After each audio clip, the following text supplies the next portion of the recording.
Thank you for joining us for another episode of Water Talk, sponsored by EcoloBlue.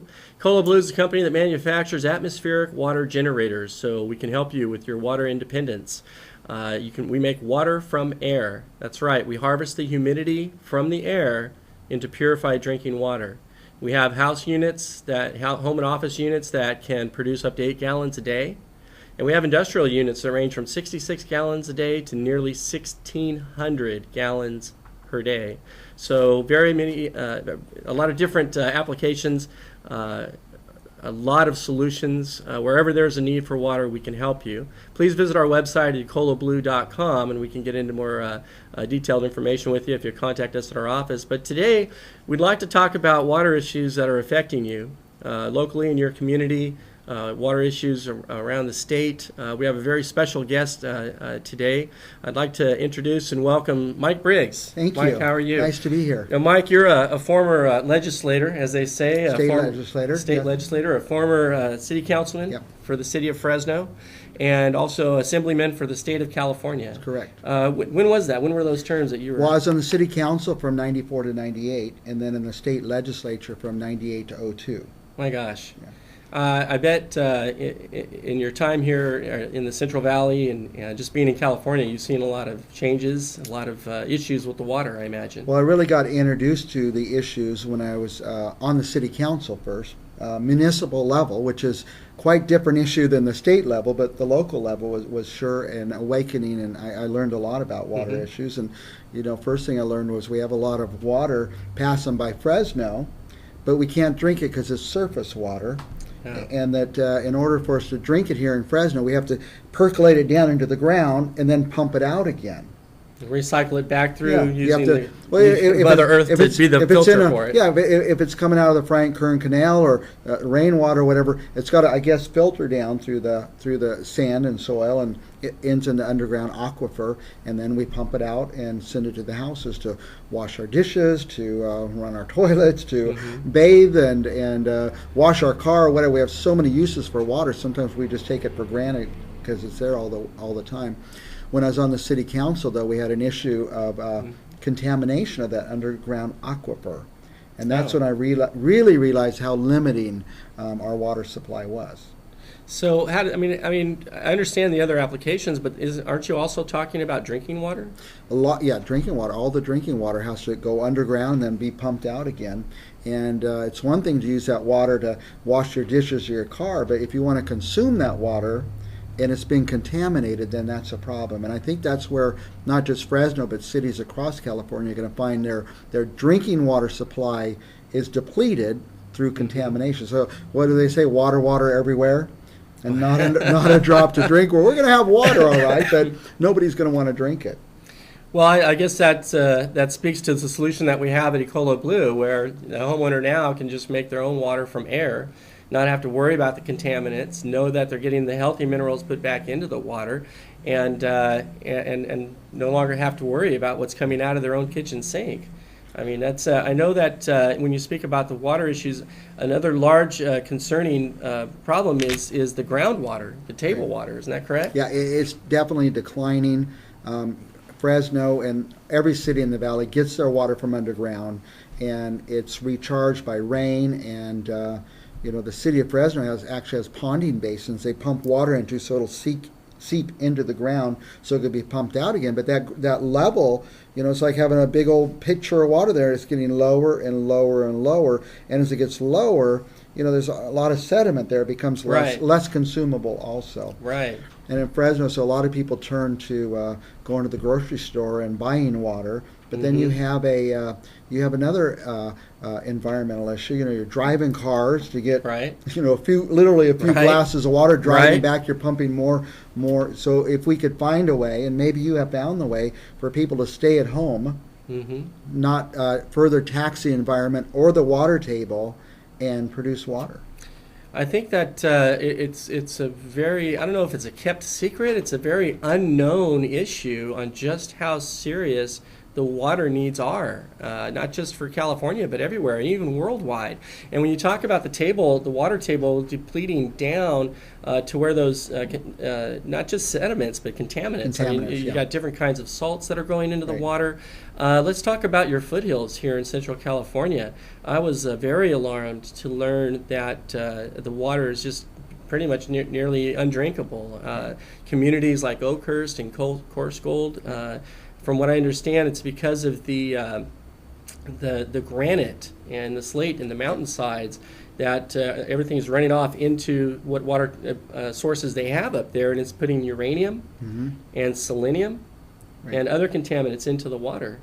Well, and the other thing, if those bad elements were in the old days 1 part per billion, they say, well, that's okay. Well, the table has dropped so much now, they're maybe 1 part per quarter billion or something. So even though maybe there's not more contaminants, the water's going down. So it's not diluted as much. Yeah, if you haven't tested your water yet, if you're watching this, I can't stress enough. You want to make a point of just going to your local hardware store and getting a parts per million meter.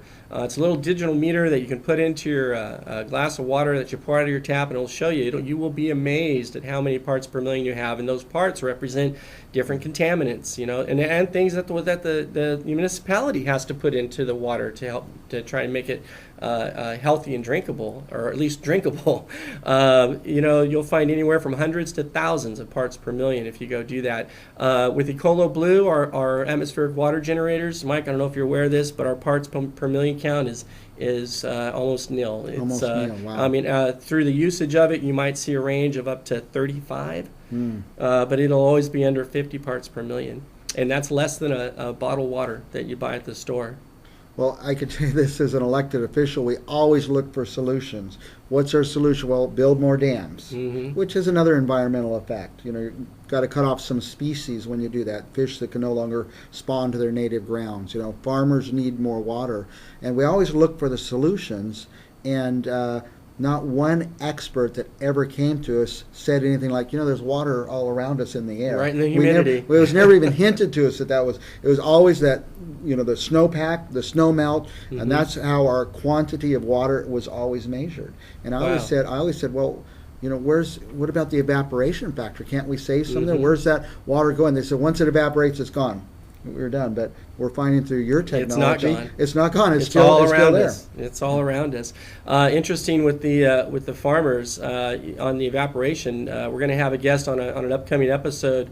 In fact, if you can come back tomorrow for our show at 3 o'clock, it's going to be the Kings County Farm Bureau President, Diane Friend, and she'll be speaking to that issue. A lot of farmers are using hydroponic technology to save themselves from that evaporation. From the evaporation loss, yeah.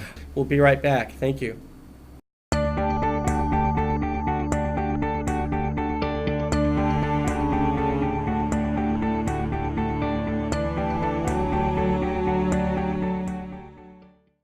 Hey, thank you for coming back here to Water Talk, sponsored by EcoloBlue.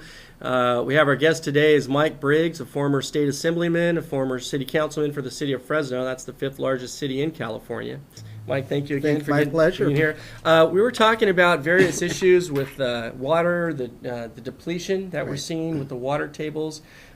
People don't understand how severe the crisis, and we're really in a crisis mode. The water has gotten down so low. About 100 years ago, you could dig a well down about 30, 40 feet, be able to tap into water. Now you've got to go down almost 2,000 feet to get to that same access. Right. Yeah, the water's being depleted throughout the, the farmers want it, the environmentalists want it, the fish want it, everybody wants it. Yeah. So what I wanted to point out also is the environmental issues, not just the ones that we're talking about, but there's Mike brought up a point during the break that there is, there's a lot that goes on back and forth, the competition between the farmers, the farming community, and the environmentalists. What can you say to our viewers about that, Mike? Well, if water levels drop so low, fish die. They can't survive. They have to spawn and reproduce. Some people say let the fish go. Some people say let the farmers go. But it's such a competing interest that one's going to win and one's going to lose. There's no new water sources. except unless you guys have invented one. There it There's is. no new water source. It's not going to get better year after year. It's only going to get worse. Sounds like you need some more. This is really good. Why does the Thank you. flavor so much different than what's coming out of my tap? Well, because it's real actual water. Your tap is going to have chlorine. Your tap is going to have fluoride. Your tap is going to have other so many particles that it shouldn't even be in there. So what you're tasting is just clean water. I think my kids have never drank non-chlorinated water here in Fresno. They don't know the difference. When they tasted the EcoloBlue, they go, "What is it? Wow, this is good." It's like Something new, like a soda like pop, a huh? taste treat or something for them. This is really good. That's good. It's funny with the kids. Now that we mentioned that, we have systems that you can put in your home that actually provide carbonated water. So you don't. We were talking about going to the store and buying bottled water. You don't have to do that anymore. You can save the environment by cutting out the plastic bottles, but you can also make your own soda pop. You can put in your own whatever flavor you want and have carbonated your favorite carbonated beverage. Chuck Leonard, who is a host here, made the coffee yesterday. And I took a drink. I said, "That is terrible. That's so strong. Why did you do that?" Chuck says, "I put in the exact amount, but I used the water from the EcoloBlue dispenser. And I guess it's not hard or whatever. Right. Whatever the difference is, we can use a lot less coffee to get the same. To get the same effect with the coffee you're drinking in the morning, right? That's right. So there's some more cost savings for you, and we didn't even think about that one. Thank you for that. In California, some of the biggest divisions in the legislature is over water. I mean, L.A., for example, they're thirsty. They need the water. And in a state, we're all one state. You can't just say, "Well, you don't get the water you need for your consumers to drink." So we have to ship water all the way from Northern California, all the way from Shasta, all the way down to L.A. And there's people, environmentalists, who want to get rid of dams, because they've caused environmental damage, and farmers want to keep the dams. Those of us who are thirsty want to keep the dams, but our supply keeps depleting year after year after year. Like I said, it's not going to get better each year. It's only going to get worse because we have more people and more demands on the water. You may think that just putting one of these in your home isn't going to help that much, or converting your home to a whole house system isn't going to help that much. But think about that if everybody does. If even just a portion of everybody does, it'll have a severe, serious, positive impact on the issues that we're facing. Mike, one of the issues I know you're facing locally in your city of Fresno is water metering. Right. And to tell me about water metering, what can a community expect? What are the advantages and or disadvantages of water metering? Well, Fresno didn't want water meters. The people of Fresno didn't want. The politicians didn't want them. The federal government came in and said, "We're going to take away a portion of your water allotment that we count on here unless you put in water meters." And so the city put them in and started billing people based on their usage. And unfortunately, there's many people in Fresno on a fixed income. It says, "Well, I'm just not going to." With other communities, right? I want to drink water, therefore I'm not going to water my lawn because I want to use less. And if I want to be able to consume water, then I'm going to have to. So we have a lot of brown lawns in Fresno now because people just won't spend the money watering. So if I'm hearing you correctly, the metering system goes in, and does that immediately impact the cost of a homeowner's water bill? The politicians at first told us they would not. They'd meter us, but they wouldn't charge us by usage. And then finally they said, "We're going to charge you by how much you use." And so, people are just seeing the real cost of water now, and they're not using as much. Wow. Well, you can avoid that if you're watching this episode. You can convert your house to a whole house water system from EcoloBlue, make your water from air, and save all that extra money. And that would help to speed up your return on investment for the unit. Well, you bring up an interesting point there. In Fresno, the cost of water is the cost of that deep well you're talking about. We had to drill in Fresno, lower and deeper and lower. And the deeper the well, the more energy it takes to pump the water up.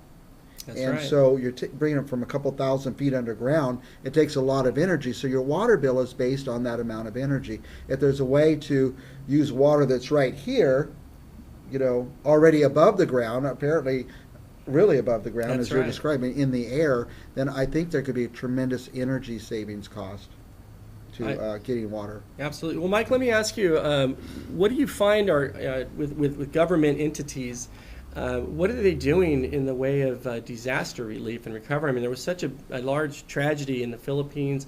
Thankfully, we were able to send some of our larger industrial units over there to help save lives, people dying of dehydration, and we're able to help with that. But here in the States, I mean, you don't think about a typhoon hitting, Right. But there are earthquakes, and every day, cities across America, there are water mains breaking in neighborhoods. And what is this? What is from a government standpoint or a local city government? What do they offer the residents in the way of any kind of disaster relief, or if the water main breaks? I mean, what's the experience there? Well, from my experience, the city of Fresno has no plan. And really the true disaster we had that threatened our water supply was maybe about 10 years ago. We had a blackout, an electrical blackout, and the city could not pump water. And the city had no backup plan to get water to us. Another time, we had a lot of rain, and the water spilled over Bryant Dam, and the city had no way to control the water coming at us. So Wow. our water systems, the sewer systems flooded out, and water systems were threatened that way. But the city really, as far as I know in my experience, no plan. There's no storage set aside of water for a disaster, because when the power goes out, the city of Fresno cannot deliver water for very long. And that, I imagine that's the same for a lot of communities around the country. Is that correct? And maybe some coastal communities have a better plan because they're closer for a hurricane or typhoon, but I don't think we have those in California anyway. So take note, viewers, you need your water independence. You don't know when you're going to be put into a situation where you're going to need water, and water is what sustains life. We want to thank you for your time joining us today. We hope you come back again Saturdays, 3 o'clock. Watch this video and get in contact with us at EcoloBlue.com. Thank you.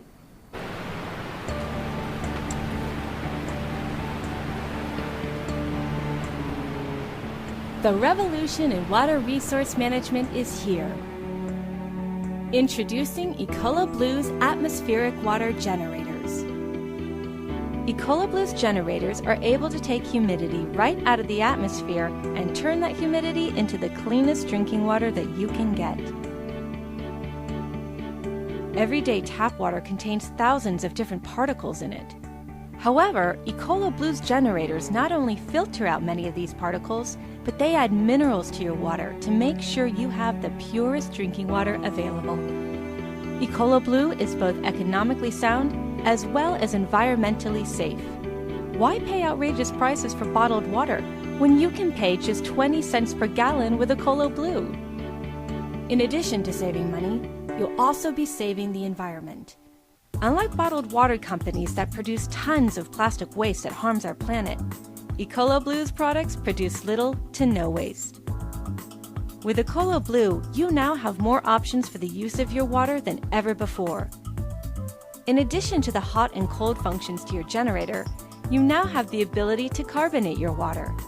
Enjoy making soda water right in the comfort of your own home. Having EcoloBlue is now essential when being prepared for any emergency. Each day, 850 water mains break in North America alone. Add on natural disasters such as droughts, hurricanes, and earthquakes, having the ability to be water independent is more important than ever. With EcoloBlue, you're no longer dependent on traditional sources for water.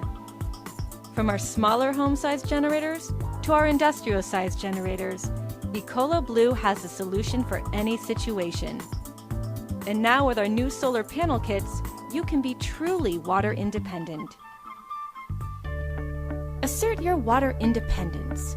Thousands of businesses and families across America have been enjoying pure drinking water for years thanks to EcoloBlue. To get more information, visit our website at EcoloBlue.com or call us at 1-800-691-6043.